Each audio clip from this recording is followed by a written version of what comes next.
Welcome to Maintaining a Clean and Healthy ECE Environment Microlearning Session. This information is presented by the Pennsylvania Key on behalf of the Office of Child Development and Early Learning.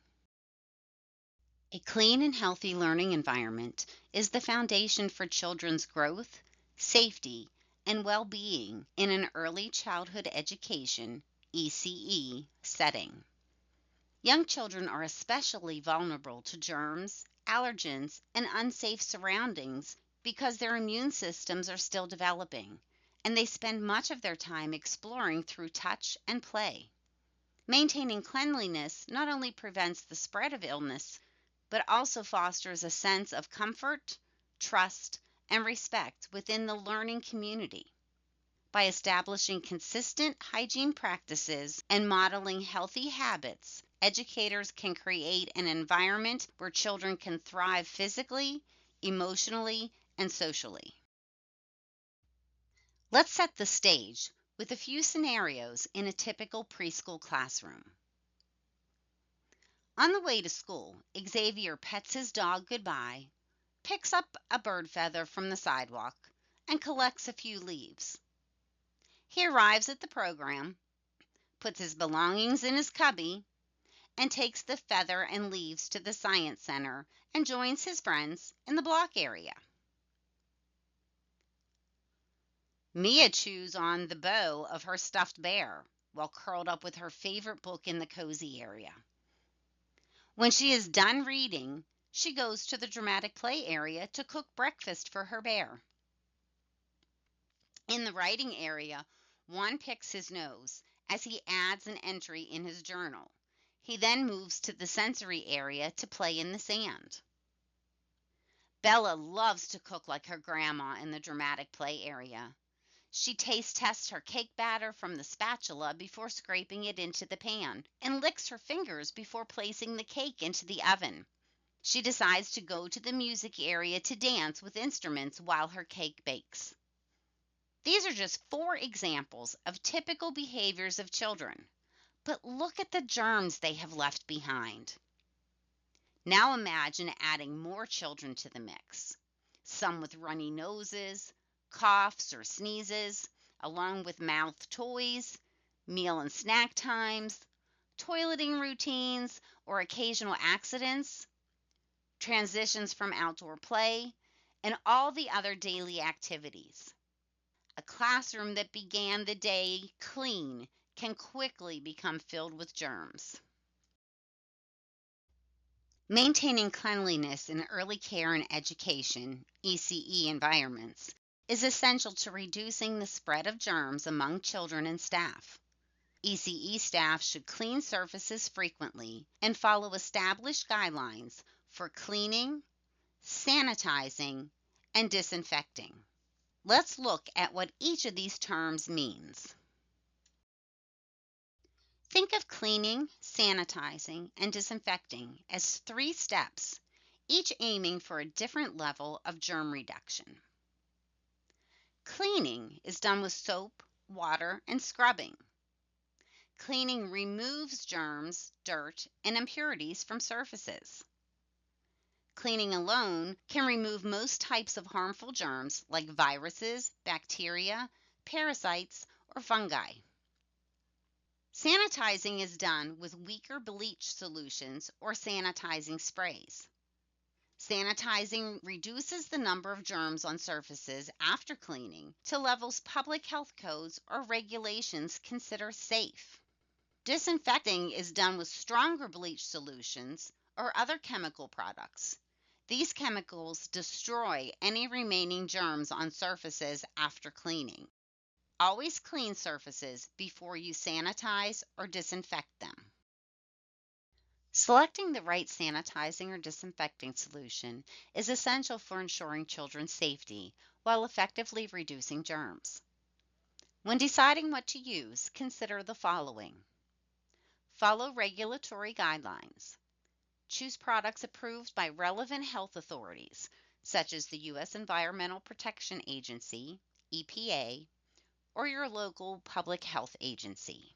These products are tested for safety and effectiveness. Check for safety for children. Look for solutions labeled as safe for use in childcare settings. Avoid products with strong fumes or that require excessive ventilation. Always store chemicals out of reach of children. Follow mixing and contact time instructions. Each sanitizing or disinfecting product works best when prepared and applied exactly as the manufacturer directs.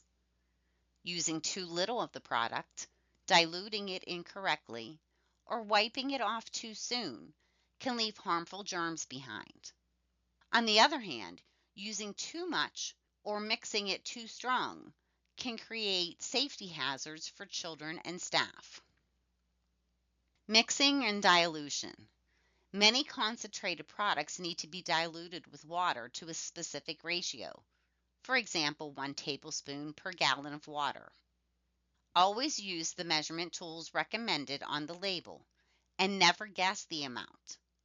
Incorrect dilution can make the solution ineffective or unsafe.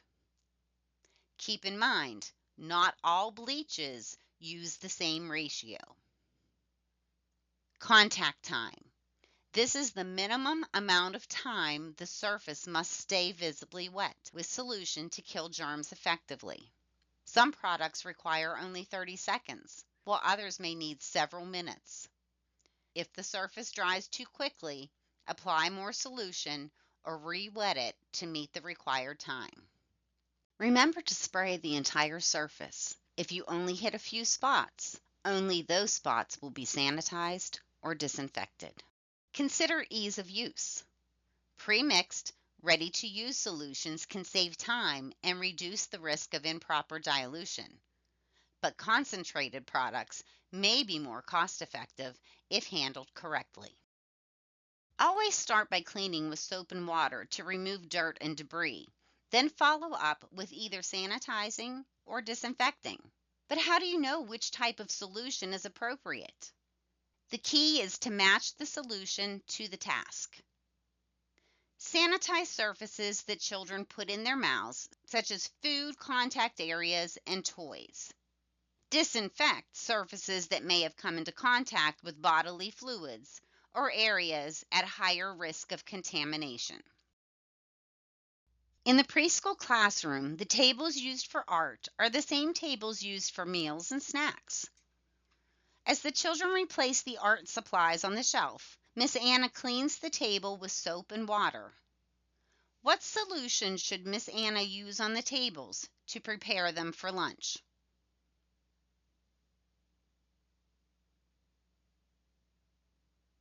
If you said sanitizing solution, you are correct. It's the middle of the morning in Miss Anna's toddler classroom. One of the children has a toileting accident on the floor near the block area. Miss Anna puts on disposable gloves and uses paper towels to carefully clean up the mess, removing all visible dirt and liquids. Should Miss Anna choose a sanitizing or disinfecting solution for this task?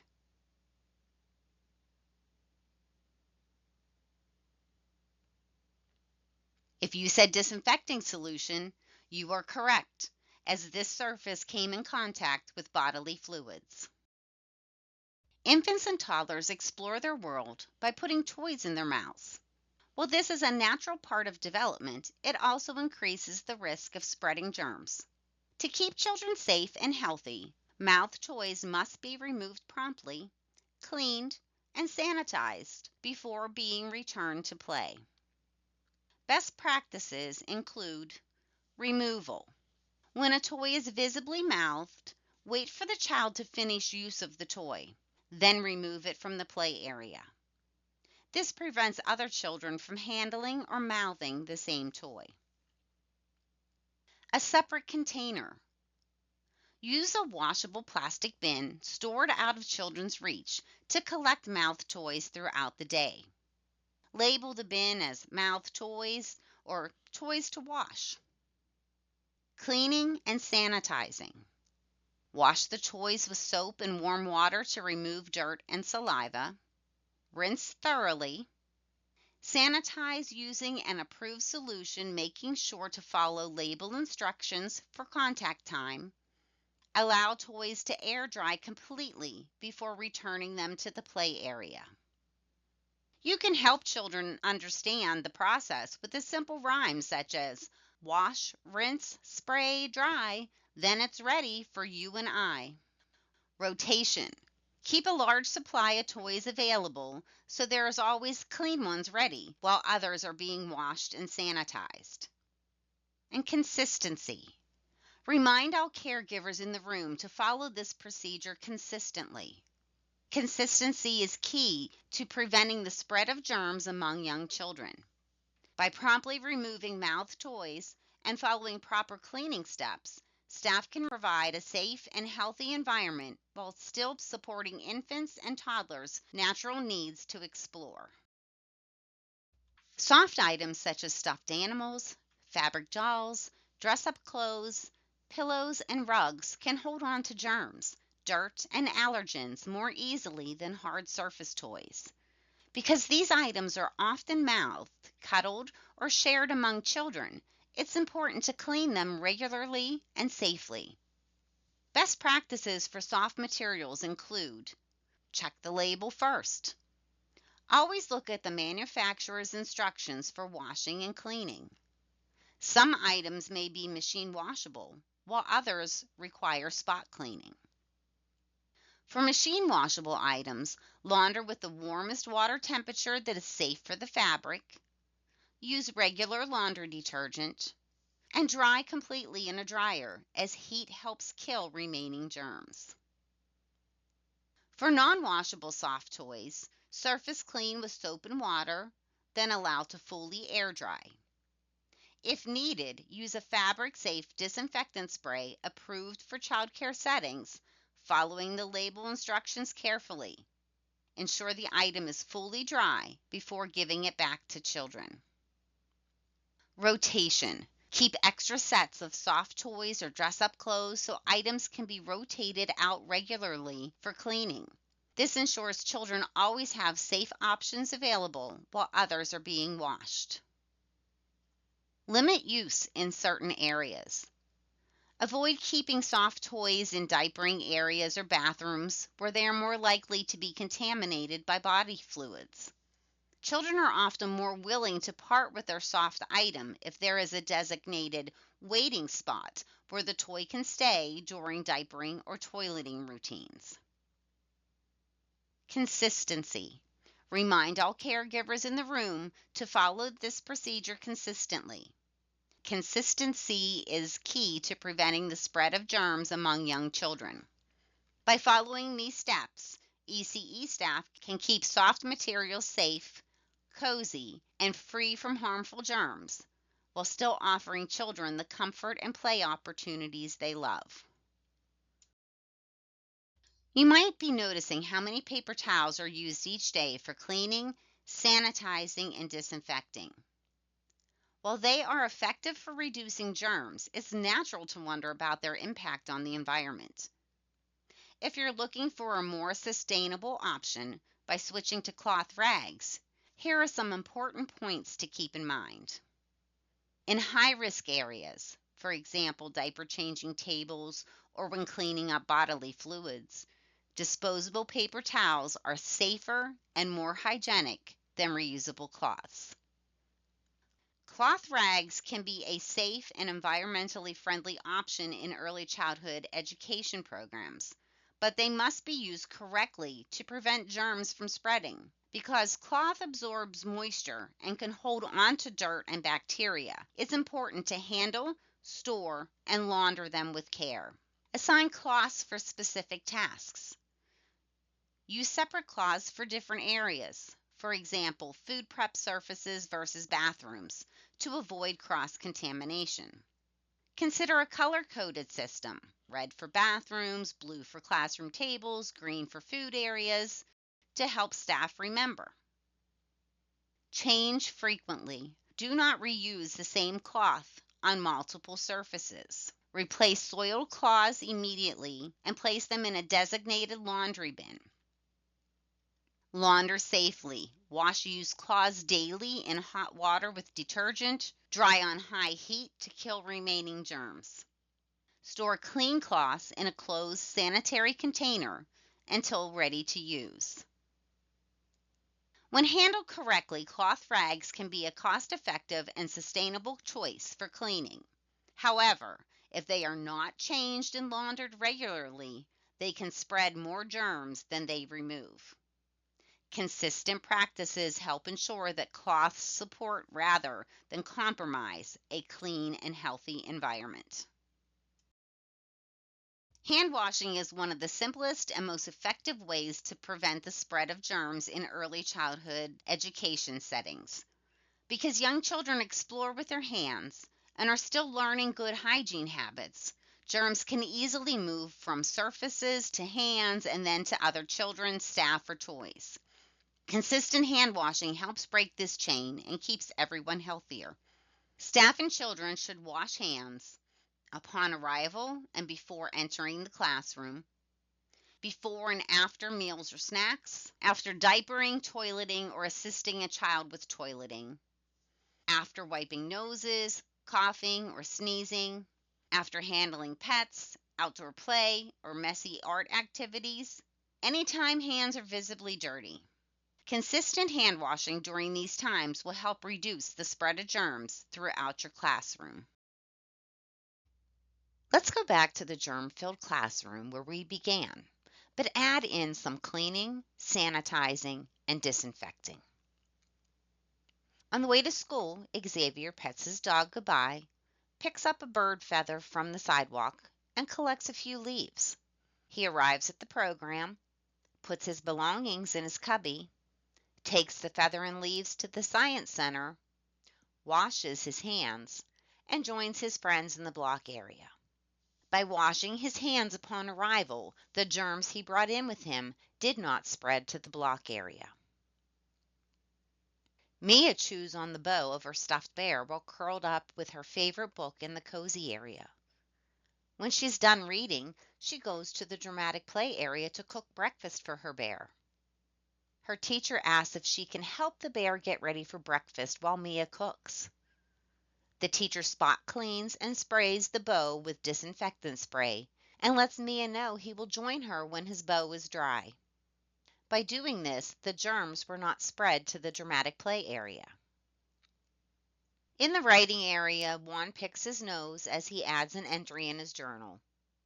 His teacher reminds him to use a tissue and wash his hands. He then moves to the sensory area to play in the sand. The teacher's reminder prevents the germs from being spread to the shared sensory table. Bella loves to cook like her grandma in the dramatic play area. She taste tests her cake batter from the spatula before scraping it into the pan and licks her fingers before placing the cake into the oven. Her teacher reminds her that we only pretend to taste in the dramatic play area. She asks Bella to place the spatula in the toys to be washed bin and wash her hands. This prevents the spread of germs in the dramatic play area as well as the music area as Bella decides to go to the music area to dance with instruments while her cake bakes. Look at the germs that have been reduced in just these 4 examples. Now picture even more tasks being added. Children washing hands upon arrival, tables being sanitized before meals, mouth toys set aside for cleaning, toileting accidents disinfected. While it's impossible to eliminate every single germ, following consistent cleaning, sanitizing, and disinfecting routines greatly reduces the spread of illness and helps create a healthier environment for everyone in the classroom. Let's check in on your understanding of maintaining a clean and healthy ECE environment by answering a few questions. What are the 3 steps or levels of germ reduction staff should use? If you said cleaning, sanitizing, and disinfecting, you are correct. Fill in the blanks. Cleaning blank, germs, dirt, and impurities from surfaces. sanitizing blank the number of germs on surfaces, disinfecting blank any remaining germs on surfaces after cleaning.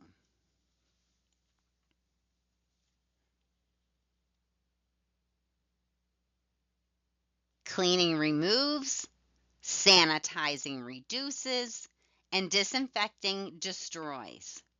Did you fill them in correctly? True or false? In high-risk areas, such as diapering, changing tables, or when cleaning up body fluids, disposable paper towels are safer and more hygienic than reusable cloths.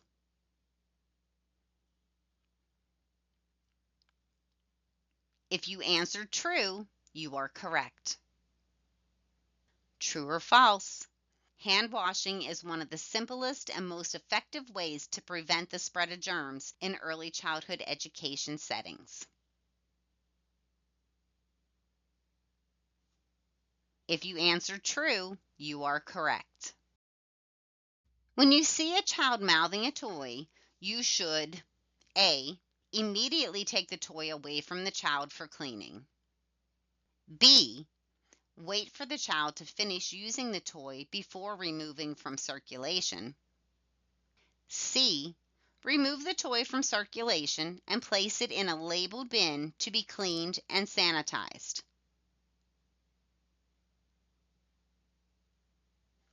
If you answered both B and C, you are correct. Maintaining a clean and healthy early childhood education (ECE) environment is more than just a daily task. It is an essential part of protecting children's health, supporting their development, and creating a safe space for learning and play. By consistently cleaning, sanitizing, and disinfecting as needed, staff help prevent the spread of germs and illness while modeling healthy habits for young children. When educators work together to follow best practices, classrooms become environments where children can thrive physically, emotionally, and socially. A commitment to cleanliness is a commitment to the well-being of every child and staff member in the program.